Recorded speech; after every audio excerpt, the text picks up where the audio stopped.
네, 지금부터는 국내 증시 상황을 좀 보도록 하겠습니다. 전일까지만 해도 국내 증시 시장의 상승 분위기가 잘 이어지기는 했습니다. 최근에 코스피 시장을 중심으로 외국인과 기관의 수급도 상당히 개선이 되기는 했습니다. 이 안에서 어떤 업종과 종목 위주로 시장이 흘러가고 있고 또 흘러갔는지 개장 전에 시장의 특징주들 정리해 보겠습니다. 두 분과 함께 할게요. 펠리즈 투자리서치 김민수 대표, 이베스트 투자증권 IM영업팀 염승환 차장 나와 계십니다. 안녕하세요. 네, 특징주 하나씩 볼 텐데 먼저 첫 번째 종목이 이수화학입니다. 주력 제품인 LAB, 연성 알킬벤젠 수요 증가에 따른 3분기 호실적이 전망이 되고 있습니다. 동시에 이제 전고체 배터리 핵심 원료 개발 모멘텀으로 전일 주가가 상당히 강했습니다. 상한가를 이제 기록을 했는데 차장님, 시장에서 좀 관심 있게 볼 만한 종목인가요, 이수화학이? 요새 그 석유화학 회사들 주가가 되게 좋잖아요. 네. 이제 거기에 맞물려 가지고 어제 또 좋은 뉴스들이 나와서 좀 급등을 했던 것 같은데, 이 알킬벤젠 세계 4위 업체고, 알킬벤젠 이제 그 우리 세탁 세제 있잖아요. 네. 세제 원료입니다. 그래서 거기 들어가는데 이번 2분기도 실적이 좋았는데, 그때 2분기 실적 좋아서 또 주가 올라갔다가 다시 이렇게 좀 급락하는 흐름으로 좀 전개가 됐는데, 일단 3분기도 실적은 되게 좋을 것 같고요. 특히 이제 미국과 중국의 경쟁사들이 이제 공급 차질이 좀 빚어지면서 뭐 이 알킬벤젠 가격이 좀 워낙 가파르게 뛰고 있어서 좀 긍정적이고, 특히 이제 2020년 7월 달에 중국의 그 최대 생산업체가 있습니다. 그 진퉁석유라고 하는데, 이 회사가 그 화재가 좀 발생해가지고 공장 가동이 좀 중단된 상태거든요. 그러다 보니까 지금 중국 내에서도, 중국이 수요가 제일 많거든요. 근데 이게 공급이 당연히 이제 차질이 빚어지니까 이 가격 자체가 좀 계속해서 이 뛰는 그런 모습들이 좀 나와지고 있는 것 같습니다. 그리고 원재료 가격은 오히려 떨어지고 있어요. 그러니까 이제 이 이수학 입장에서는 제품가는 계속해서 좋은 모습인데, 원재료 가격 자체가 이제 하향 조정되고 있다 보니까 마진은 계속 좋아지는, 최근에 석유화학 기업들 주가 올라가는 게 이제 그런 대부분의 배경인데, 네. 이 이수학도 마찬가지인 것 같습니다. 근데 그런 것들이 좀 너무 뒤늦게 좀 이렇게 그 어제 보니까 뭐 전고체 배터리 관련해가지고 뉴스 나와가지고 상한가를 갔는데, 사실 그거는 아직은 좀 개발 중이기 때문에 좀 먼 얘기고, 그거보다는 사실 지금 봤을 때는 그 핵심적인 거는 알킬벤젠의 어쨌든 이제 공급 차질에 의한 실적 상승, 이런 것들에 더 포커스를 맞추시고 보시는 게 좀 좋지 않을까, 이렇게 좀 말씀드리고 싶고, 그다음에 현재 지금 주가 올랐는데도 PER이 한 6배밖에 안 될 정도로 굉장히 저평가되어 있습니다. 지금 이 실적이 이렇게 좀 계속해서 우상향 하는데도 PER이 10배 안 된다는 거는 석유화학 업종에 대해서 투자들의 심리가 그동안 좀 너무 안 좋았다라고 좀 밖에 볼 수 없는데, 네. 지금 시장 분위기가 또 경기 민감주들이 좋아지는 분위기잖아요. 그래서 그런 걸 보면 이게 주봉 차트인데 뭐 여전히 지금 싸지 않나, 이렇게 좀 말씀드리고 싶습니다. 그래서 최소한 13,000원, 예전에 2018년도 여기가 이제 지지선인데 여기가 무너지면서 추세가 바뀌었거든요. 근데 그 레벨까지는 지금의 실적만 가지고도 충분히 저는 도달할 수 있는 위치라고 보고 있기 때문에 한번 좀 계속해서 홀딩하시는 관점 좀 말씀을 드려보겠습니다. 확실히 주봉으로 보니까 많이 오른 게 없네요. 네, 알겠습니다. 이수화학이 가지고 있는 모멘텀과 함께 전략을 이제 어떻게 짜야 할지 염승환 차장님의 의견 먼저 들어봤습니다. 다음 종목은 이제 하이트 진로입니다. 증권가를 중심으로 3분기 실적 모멘텀이 형성되고 있는 종목입니다. 보고서 내용도 저희가 함께 보도록 할게요. 네, 키움증권 박상준 연구원의 리포트 내용입니다. 3분기 영업이익이 시장 예상을 웃돌 것으로 예상을 하고 있는데요. 영업이익이 전년 동기 대비 28% 증가한 630억 원을 기록할 것으로 보입니다. 증권사 3곳 이상의 실적 추정치 평균을 상회할 것으로 내다보고 있고요. 그와 더불어서 국내 주류 시장 내 시장 점유율 상승세와 내년 시장 회복 가능성을 고려하면 현재 주가 수준은 지금 저가 매수의 기회다라는 분석까지 덧붙였습니다. 보고서 내용대로 주가가 좀 조정을 받을 만큼 받았나요, 대표님? 네, 미국 시장도 밀렸겠다. 술 땡기는 아침입니다. 네. 네, 그 말 공감입니다. 네. 네. 네, 아침부터 그러면 안 되겠지만 네. 일단 이제 중요한 부분들이 어제 시장에서 보다 보니까 음식료 업종 쪽이 다시 반등하기 시작합니다. 그만큼 3분기 실적 시즌이 도래했다는 얘기 같고요. 음식료 업종 다 아시겠지만 이 코로나19 사태 대표적인 수혜 쪽이죠. 네. 그러다 보니까 3분기 실적도 그렇게 떨어지지 않을 것이다. 그런데 주가는 뭐 기간 조정 쪽으로 쭉 받아왔다라고 하게 되면 여기서 부각을 받는 쪽의 변화가 어제부터 좀 나왔다고 봐야 될 것 같고요. 그중에 또 하나의 선두주자가 하이트 진로였다라는 쪽에 초점을 맞추고 싶은데요. 그런 관점 쪽에서 또 하나 눈여겨볼 수 있는 게 다음 주죠. 다음 주 이제 정부가 사회적 거리두기 운동을 좀 조절하지 않을까. 그렇게 되면은 뭐 1단계 정도로 하향된다라고 하게 되면 그동안 또 음식점이라든가 요식업 쪽에서 어느 정도 또 수요가 살아날 수 있다. 특히 대표적으로 그렇죠. 이제 집에서 혼술을 한다고 하더라도 뭐 2병, 3병 먹습니까? 아니 근데 저 추석 연휴 때 가로수길을 갔는데 정말 사람이 바글바글 하던데요, 음식점에. 그렇죠. 네. 근데 그런 수요가 살아나야 이런 화이트 진로 같은 경우도 뭐 맥주나 소주 이런 쪽으로 또 황금주죠. 섞어 네. 마시는 이런 비율들이 같이 커지다 보면 뭐 테지나 뭐 테슬라 뭐 이런 쪽으로도 같이 변화가 나올 수 있다라고 하게 되면 그쪽에 대한 변화 기대감도 일단 약간 선반영되는 측면이 아닌가 생각이 들고 있는데 실적 자체도 나쁘지 않을 것 같습니다. 뭐 3분기 지금 영업이익이 한 630억대 한 28% 전년 동기 대비 증가하게 되면 이런 기조 쪽도 이제 반영을 받는다고 봐야 되겠죠. 네. 그런데 이제 중요한 부분들이 일단 어떻게 보면은 지금 3분기 실적에 대한 기대감은 높은데 또 4분기부터 1분기는 또 약간 비수기입니다. 왜냐하면 다 아시는 것처럼 맥주 쪽은 겨울에 잘 안 마시죠. 약간 이제 소주 중심으로 나가다 보니까 약간 또 계절적 비수기를 감안한다라고 하게 되면 일단 실적 발표와 함께 이번에 한 번 더 반등을 한다라고 하게 됐을 때 약 한 4만 원대 이상 정도 시점에서는 한 번쯤 매도 기회를 한번 보시는 게 좋지 않을까 생각되고 있고요. 다시 비수기 때 어느 정도 주가가 또 조정을 보이게 되면 거기서 재매수하자. 그때 내년을 준비하자. 평원점 쪽에서 그런 어떤 실적 중심의 변화를 매매에 가져가는 전략들이 좋겠다. 이렇게 말씀드리고 싶습니다. 아, 그럼 뭐 전고점까지 회복은 조금 쉽지는 않아요? 아무래도 비수기란 관점 쪽으로 보게 되면 아, 한 뭐 4만 1,000원에서 4만 2천 원 정도 이 정도까지 들어온다라고 되면 거기서 한 번쯤 정리했다가 다시 보는 게 좋겠다라는 쪽으로 말씀드리고 싶습니다. 알겠습니다. 하이트 진로를 또 어떤 시각으로 보고 계시는지 저희가 의견 들어봤습니다. 다음 종목은 이제 웹진입니다. 자체 개발한 모바일 게임 R2M과 뮤 아크엔젤의 연인 흥행에 힘입어서 하반기에 호실적을 달성할 것이다라는 증권가의 보고서가 나왔습니다. 유안타 증권의 이창영 연구원의 보고서 내용인데요. 이 자체 개발한 모바일 게임 R2M이 일매출 약 4억에서 5억 원을 유지하고 있는 것으로 보인다라고 내용을 썼고요. 그와 더불어서 최대 IP 뮤 기반 게임 뮤 아크엔젤 역시 평균 일 매출액이 1억에서 2억 원을 유지하는 등 이제 두 게임이 연이어서 흥행을 하면서 호실적을 기록할 것으로 내다보고 있습니다.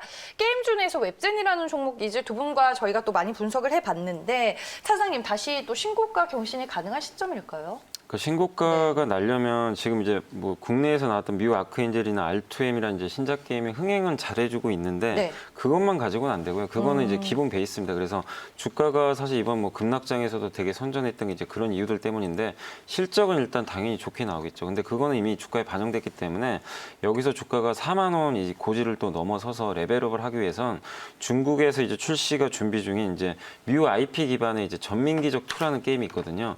이게 이제 텐센트 통해서 아마 유통이 될 텐데 이게 4분기에 나온다는 얘기가 있는데 연말에 나올지 아니면 또 일각에서는 뭐 내년으로 연기될 수도 있다 이런 얘기들이 나오고 있어서 정확한 지금 출시 일정이 나오질 않고 있습니다. 그래서 뭐 되도록이면 연말 전에 그러니까 올해 안에 나오게 되면은 한 번의 모멘텀을 더 받아가지고 저는 충분히 이제 신고가 도전을 한번 해볼 수 있다고 생각하는데 만약에 이제 출시가 지연되거나 그래버리면 다시 한번 주가가 또 부러져 버릴 수도 있는 거거든요. 그래서 네. 지금 어차피 국내 모멘텀보다는 중국 쪽에 대한 모멘텀이 지금 커져야만이 올라갈 수 있는 그런 종목으로 보시면 좋을 것 같고 그래서 지금 자리에서 현재 주가가 또 4만 원까지 지금 올라왔거든요. 지금 이 3만 원하고 4만 원이 어떻게 보면 약간 좁은 박스권 내에서 좀 움직임이 나오고 있는데 이 레벨에서 4만 원 돌파하기 위해서는 저는 아까 말씀드린 대로 중국 쪽에 좀 뭔가 일정이 확실히 나와야 될 것 같습니다. 그래서 네. 그게 나오기 전까지는 돌파보다는 여기서 그냥 좀 옆으로 횡보할 가능성이 높다고 봅니다. 그래서 이건 투자분들이 좀 선택을 하시면 좋을 것 같아요. 좀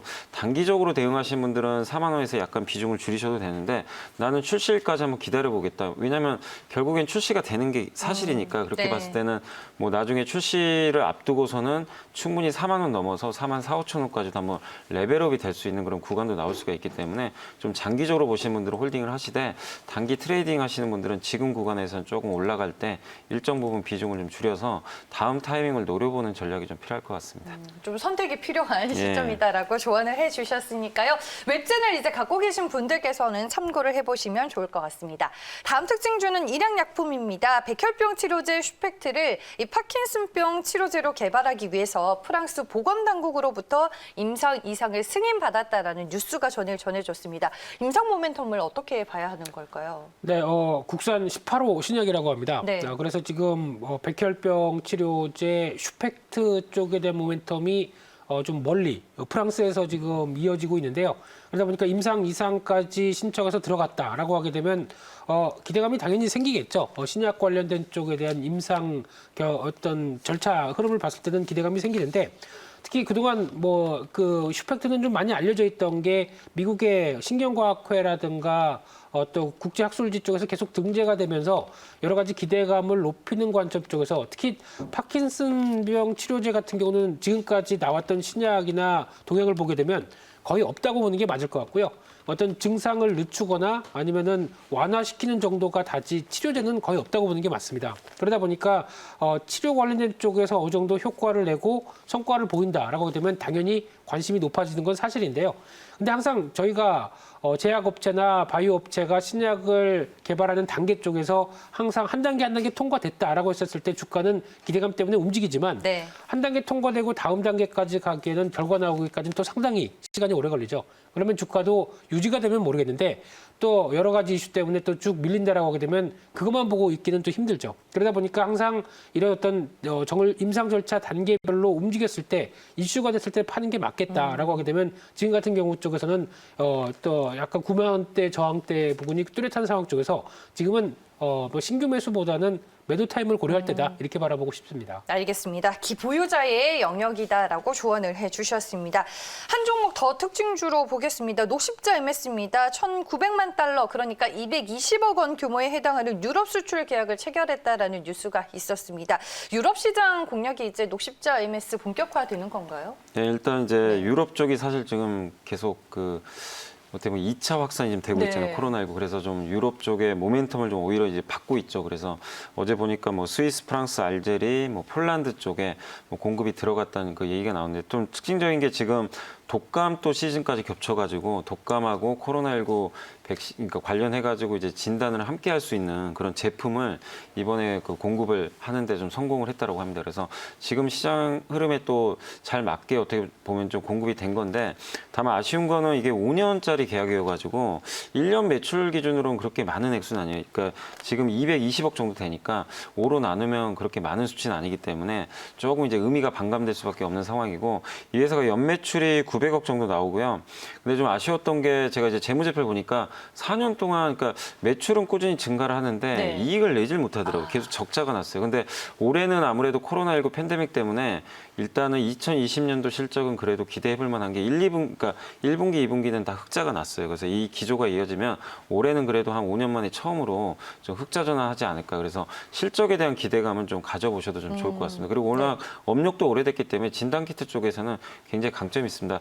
다만 이제 여기 차트 좀 이게 주봉 차트 좀 길게 늘어봤는데 여러분도 좀 느낌이 오실 거예요. 18,000원만 가면은 일단 그 위에서 고점을 맞고 주가 급락하는 게 몇 년 동안 반복이 됐습니다. 이번에도 보시면 18,000원을 넘질 못해요. 넘으면 주가가 무너지고 어제도 마찬가지입니다. 18,400원까지 갔다가 다시 부러지는 흐름이 나온다는 건데 이걸 넘기 위해서 뭔가 새로운 모멘텀이 있어야 될 것 같아요. 그러니까 그게 없는 이상 그러니까 어제 나왔던 뉴스만 가지고는 18,000원 넘기는 좀 사실상 현실적으로 쉽지 않은 것 같습니다. 그래서 지금 자리에서 역시 단기 트레이딩 하시는 분이라면 17,000원 이상에서 좀 적극적으로 일단 좀 비중을 축소하시고 차후에 또 한번 모멘텀이 나올 때까지 한번 기다려 보셔야 될 것 같아요. 그래서 지금 자리에선 기술적으로는 좀 올라갈 때 비중을 줄여보자 이렇게 말씀을 드리겠습니다. 알겠습니다. 역시나 반등시 비중 축소에 대한 전략을 세워주셨습니다. 두 분과 이제 시장의 특징주들 하나하나씩 모두 알아봤습니다. 이제 관심주 들을 차례인데요. 김민수 대표님 어떤 종목일까요? 네, 약간 시장의 틈새적인 종목 쪽에서 한 종목 말씀드리고 싶은데요.